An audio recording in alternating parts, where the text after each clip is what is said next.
Hello everyone, myself Dr. Mohan Bhakar, Assistant Professor of Botany from Government Girls College, Taranagar. आज हम पढ़ेंगे photosynthesis की C4 cycle या hatch and slag cycle के बारे में। पिछले वीडियो में हमने फोटोसिंथेसिस की डार्क रिएक्शन के C3 साइकिल के बारे में पढ़ा था। आज हम C4 साइकिल के बारे में देखेंगे। हैच स्लैग साइकिल या C4 cycle. Hatch and slag ने इस पाथवे को डिस्कवर किया था, इसलिए इस पाथवे को हैच एंड स्लैग पाथवे कहते हैं। Alternate cycle of carbon fixation या CO2 फिक्सेशन है। CO2 फिक्सेशन का जो मेजर पाथवे है वो केल्विन साइकिल है, C3 साइकिल है। इसमें रूबिस्को एंजाइम एटमॉस्फेरिक CO2 का फिक्सेशन करता है। तो C4 साइकिल एक अल्टरनेट साइकिल है CO2 फिक्सेशन का। इसको डाइकार्बोक्सिलिक एसिड पाथवे भी कहते हैं, क्योंकि इसका first stable product oxaloacetic acid होता है, जिसमें 2 कार्बोक्सिलिक ग्रुप होते हैं, इसलिए इस पाथवे को डाइकार्बोक्सिलिक एसिड पाथवे भी कहते हैं। और ऑक्सैलोएसिटिक एसिड में 4 कार्बन होते हैं, इसलिए इस साइकिल को या इस पाथवे को C4 साइकिल भी कहते हैं। C4 प्लांट्स में एक स्पेशल टाइप का अडेप्टेशन या स्पेशल टाइप का कैरेक्टर प्रेजेंट होता है, जिसको क्रेंज एनाटॉमी कहते हैं। ये हम अगले स्लाइड्स में देखेंगे कि क्रेंज एनाटॉमी क्या है। इसके अलावा C4 प्लांट का कंपेंसेशन पॉइंट लगभग 0 के आसपास होता है या बहुत कम होता है। तो कंपेंसेशन पॉइंट क्या होता है कि the point where the rate of photosynthesis and the rate of photosynthesis that are equal। जब फोटोसिंथेसिस की रेट और रेस्पिरेशन की रेट बराबर हो, जो CO2 रिलीज किया है रेस्पिरेशन में और CO2 जो कैप्चर किया है फोटोसिंथेसिस में, अगर दोनों की क्वांटिटी बराबर हो तो वह पॉइंट कंपेंसेशन पॉइंट कहलाता है। C4 प्लांट में कंपेंसेशन पॉइंट 0 या बहुत कम होता है, 2 to 5 के आसपास होता है, 5 ppm। लेकिन C3 प्लांट के अंदर कंपेंसेशन पॉइंट 50 के अराउंड होता है, 50 ppm के आसपास। तो C4 प्लांट में कंपेंसेशन पॉइंट कम होता है। इसके पीछे रीज़न यही है कि C4 प्लांट के अंदर फोटो रेस्पिरेशन नहीं होता।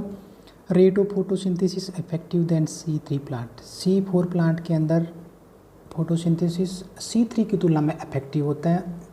फोटोसिंथेसिस की रेट ज़्यादा होती है, ज़्यादा एफिशिएंट होते हैं C4 प्लांट, क्योंकि C4 प्लांट के अंदर फोटो रेस्पिरेशन नहीं होता, प्रकाश अवशोषण नहीं होता।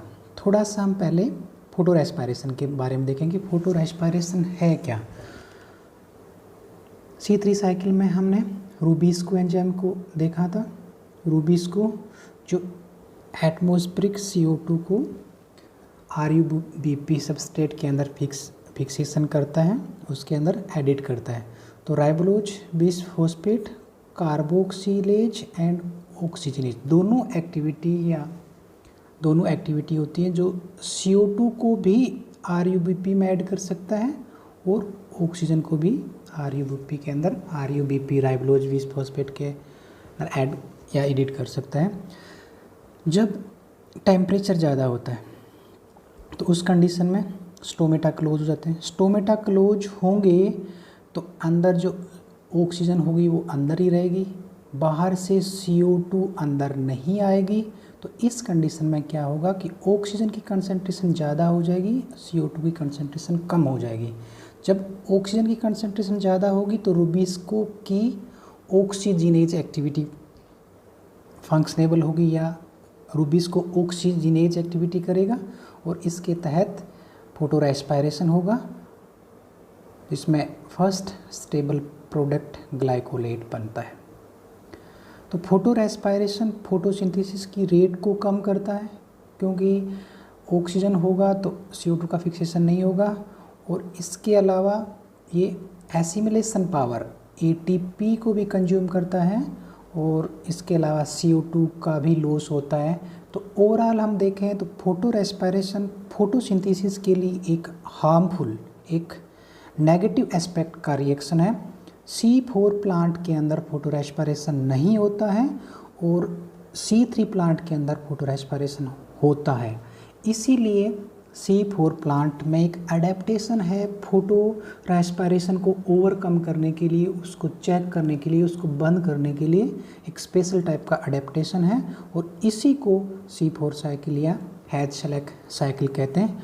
और ये अडेप्टेशन में हम देखते हैं कि एक तो इनमें क्रेंज एनाटोमी होता है और इसके अलावा इसके अंदर दो टाइप के एंजाइम होते हैं, पेप कार्बोक्सिलेज एंड रूबिस्को एंजाइम। तो पूरी जो साइकिल है इसको हम डिटेल में देखेंगे अभी। सबसे पहले हम देखेंगे कि C4 प्लांट कौन कौन सी फैमिली या कौन से प्लांट आते हैं। तो मोनोकोट के अंदर एक तो साइप्रेसी फैमिली और पोएसी या ग्रेमिनी उसके मेंबर हैं मोस्टली, जैसे साइनोडोन, डेक्टियोलोन, दूबघास, पेनिसिटम अमेरिकाना बाजरा, सैकेरम ऑफिसिनेरम गन्ना, सोरगम वल्गीर, जियामेज। ये जो सारे प्लांट हैं ये मोस्टली ट्रॉपिकल प्लांट होते हैं। ट्रॉपिकल प्लांट वो जो इक्वेटर के आसपास होते हैं, जो इक्वेटर के आसपास होते हैं वो tropical plant. High temperature C4 plant high temperature में सर्वाइव करते हैं, ड्राउट रेसिस्टेंट, मतलब ड्राउट कंडीशन में जहाँ पर टेम्परेचर ज़्यादा होता है एंड H2O की क्वांटिटी कम होती है।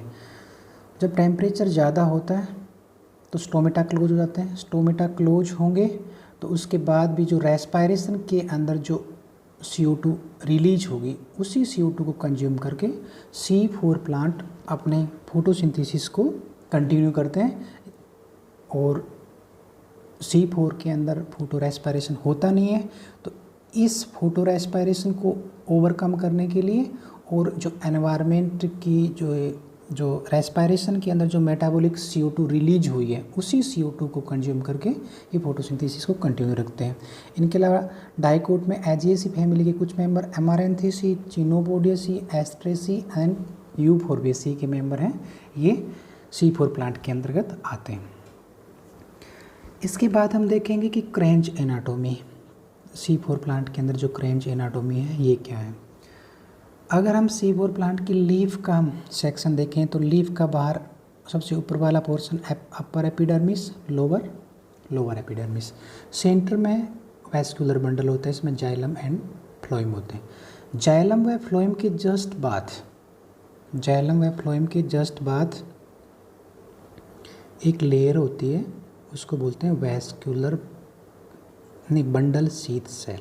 जो वैस्कुलर बंडल को सराउंडिंग वाली लेयर होगी वो बंडल शीथ सेल होंगी और उसके बाद उसको सराउंडिंग वाली सेल होंगी ये मेसोफिल सेल होंगी। बाकी सारी सेल क्या होंगी? मेसोफिल सेल होंगी।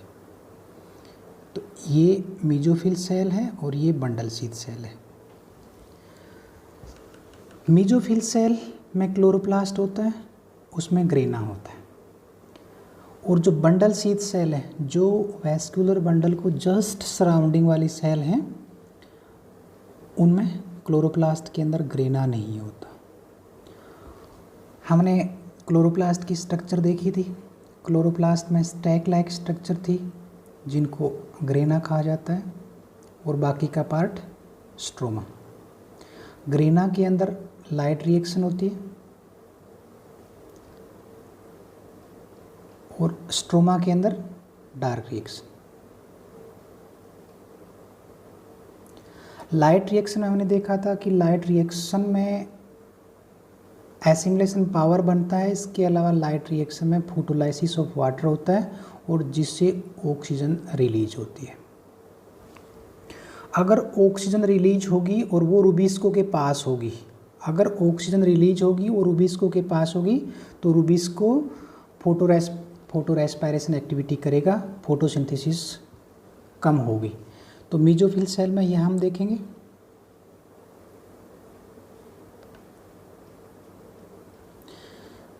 जो मेसोफिल सेल है उनके अंदर क्लोरोप्लास्ट नॉर्मल है, लेकिन जो बंडल शीथ सेल के जो क्लोरोप्लास्ट हैं वो विदाउट ग्रेना है। ये पूरी प्रोसेस है।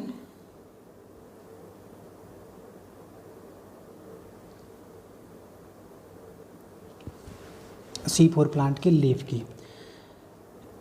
C4 प्लांट के अंदर जो एटमॉस्फेरिक CO2 है उसको एब्जॉर्ब करता है पैप कार्बोक्सिलेज। ये मीजोफिल सेल के अंदर होते हैं। और उसके बाद मेटाबॉलिक CO2 डिफरेंट टाइप के इंटरमीडिएट CO के और मेटाबॉलिक CO2 को बंडल शीथ सेल के अंदर ट्रांसफ़र कर दिया जाता है। ये पूरी प्रोसेस साइकिल पाथ पे हम अगली स्लाइड में देखेंगे।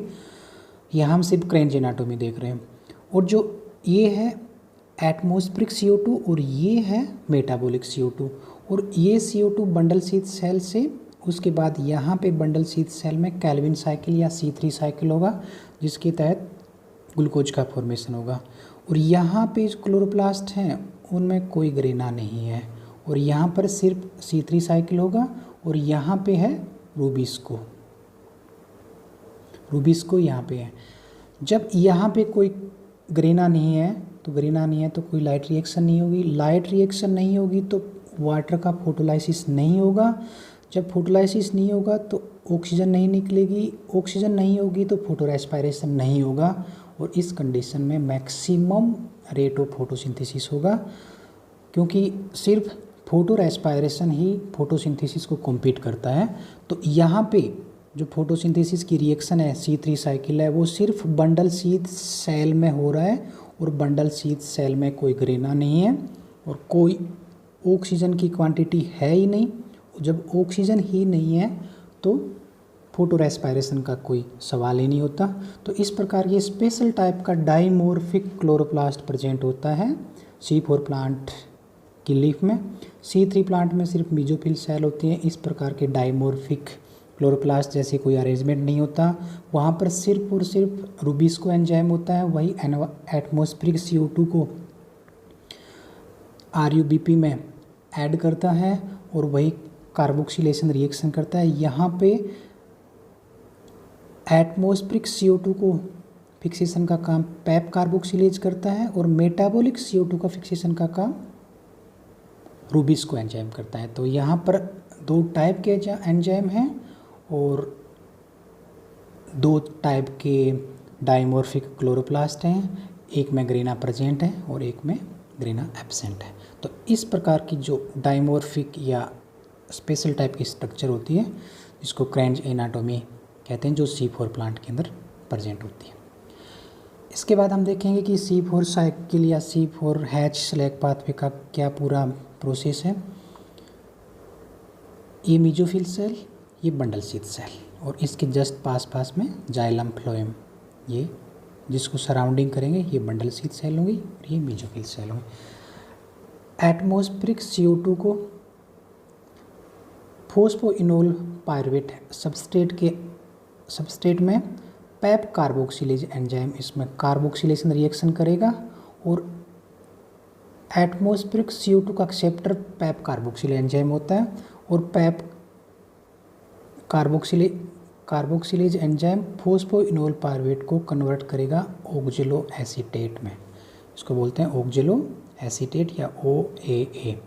ये 4 कार्बन का होता है इसीलिए ये पाथवे C4 पाथवे कहलाते हैं। और पैप कार्बोक्सिलेज की एफिशिएंसी CO2 की प्रति रूबिस्को की तुलना में ज़्यादा होता है।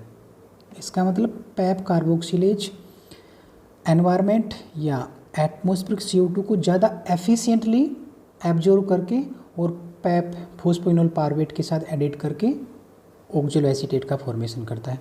इसके अलावा पैप कार्बोक्सिलेज की ऑक्सीजन के प्रति एफिनिटी नहीं होती, ऑक्सीजन को एफिनिटी होती नहीं है। जबकि रूबिस्को एंजाइम अगर ऑक्सीजन होगी तो ऑक्सीजन को एडिट करेगा।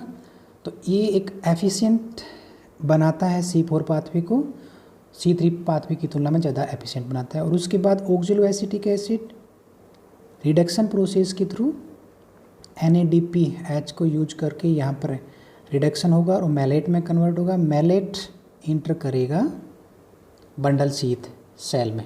मैलेट किस में इंटर करेगा? बंडल शीथ सेल में। मैलेट भी 4 कार्बन का मॉलिक्यूल है। उसके बाद मैलेट 3 कार्बन के पायरुवेट में कन्वर्ट होगा और एक मेटाबॉलिक CO2 को रिलीज करेगा। ये मेटाबॉलिक CO2 है।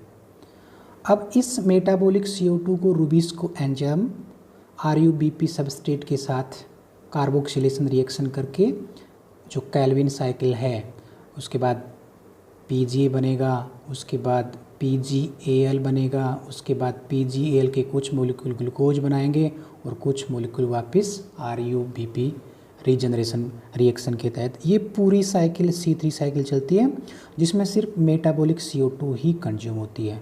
यहाँ पर atmospheric CO2 direct rubisco enzyme के कांटेक्ट में नहीं आती और न यहाँ पर ग्रेना भी एब्सेंट है। ग्रेना एब्सेंट है तो यहाँ पर लाइट रिएक्शन भी नहीं होती, इसलिए यहाँ पर O2 भी नहीं होती। O2 नहीं होगी तो यहाँ पे किसी प्रकार का फोटो रेस्पायरेशन नहीं होगा। उसके बाद 3 कार्बन पायरुवेट इंटर होता है वापस मेसोफिल सेल में और कुछ ATP को कंज्यूम करके पायरुवेट वापस कन्वर्ट हो जाता है फॉस्फोइनोल पायरुवेट में और इस प्रकार ये साइकिल चलता रहता है। ये एटमॉस्फेरिक CO2, मेटाबॉलिक CO2, यहाँ पर पैप कार्बोक्सिलेज, यहाँ पे रूबिस्को, 2 अलग अलग सेल के अंदर अलग अलग टाइप के कार्बोक्सिलेशन रिएक्शन के लिए एंजाइम है। यहाँ पर सबस्ट्रेट PEP है, यहाँ पर सबस्ट्रेट RUBP है, यहाँ पर एंजाइम पैप कार्बोक्सिलेज है, यहाँ पर रूबिस्को है। तो ये साइकिल चलता रहता है और इस साइकिल की एफिशिएंसी ज़्यादा होने का मैं एक बात दोबारा बता देता हूँ कि ज़्यादा एफिशिएंट क्यों है। एक तो पैप कार्बोक्सिलेज की एफिशिएंसी रूबिस्को की तुलना में ज़्यादा होती है।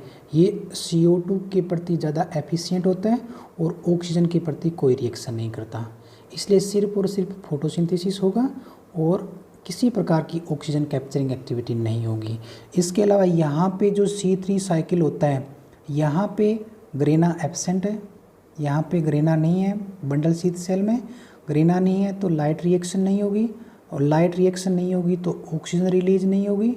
ऑक्सीजन नहीं होगी तो यहाँ पर किसी प्रकार का फोटो रेस्पायरेशन नहीं होगा।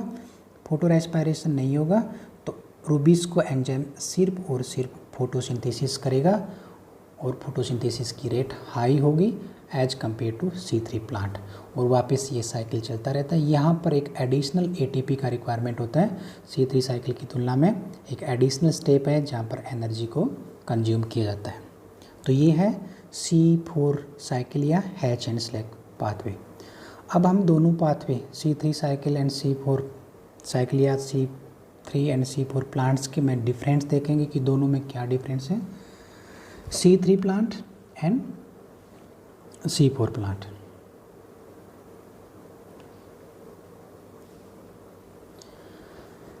C3 प्लांट में CO2 fixation takes place only in mesophyll cell. C3 plant में सिर्फ मेसोफिल सेल्स होती हैं, किसी प्रकार का मेसोफिल और बंडल शीथ सेल जैसा डिफ्रेंशिएशन नहीं होता। लेकिन C4 प्लांट में मेसोफिल सेल्स भी होती हैं जहाँ पर एटमॉस्फेरिक CO2 का फिक्सेशन होता है और बंडल शीथ सेल में मेटाबॉलिक CO2 का फिक्सेशन होता है। C3 प्लांट में CO2 का एक्सेप्टर सिर्फ RUBP राइबोलोज बिसफॉस्फेट होता है। यहाँ पर C4 प्लांट के अंदर जो मेसोफिल सेल है यहाँ पर फॉस्फोइनोल पायरुवेट होता है और बंडल शीथ सेल में RUBP होता है।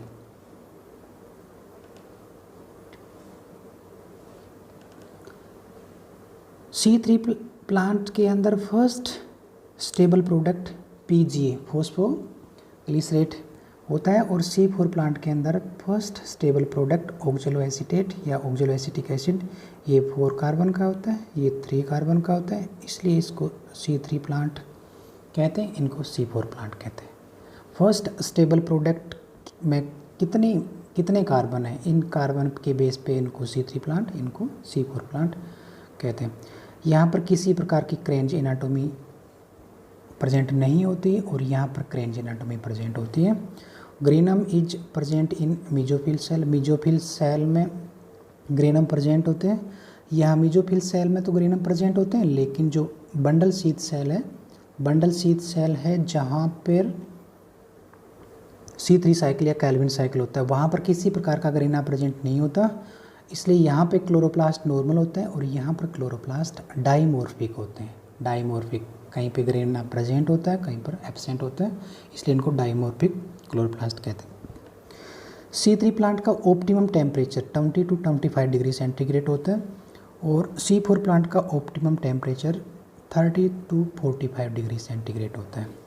C3 प्लांट में 25 डिग्री से अधिक टेम्परेचर होने पर, जब टेम्परेचर अधिक होगा तो स्टोमेटा क्लोज हो जाएंगे। स्टोमेटा क्लोज हो जाएंगे तो बाहर से CO2 नहीं आएगी, अंदर ऑक्सीजन रहेगी।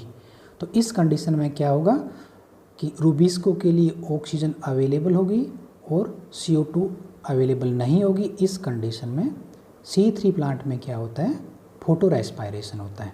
फोटो रेस्पायरेशन होता है तो एक निश्चित टेम्परेचर से अधिक टेम्परेचर होता है तो वहाँ पर रेट ऑफ फोटोसिंथेसिस कम होती है C3 प्लांट में। लेकिन C4 प्लांट में ऐसा कोई फोटोसिंथेसिस ही होता है, फोटो रेस्पायरेशन जैसी कोई अरेंजमेंट है नहीं। यहाँ पर डाइमॉर्फिक क्लोरोप्लास्ट हैं और ड्यूल टाइप के एंजाइम हैं जो एटमॉस्फेरिक CO2 के लिए अलग हैं और मेटाबॉलिक CO2 के लिए अलग है। जो रूबिस्को की जो ऑक्सीजनेज एक्टिविटी है उसको ब्लॉक करने के लिए रूबिस्को को ऑक्सीजन से दूर रखा जाता है। इसलिए जो बंडल शीथ सेल का जो क्लोरोप्लास्ट है उसमें ग्रेना नहीं होता और डायरेक्ट ये एनवायरनमेंट CO2 के टच में नहीं होता।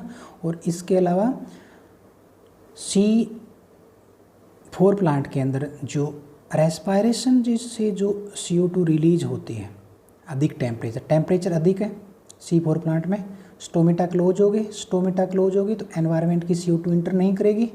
लेकिन जो मेटाबॉलिक CO2 है, रेस्पायरेशन से जो CO2 रिलीज होती है उसी CO2 को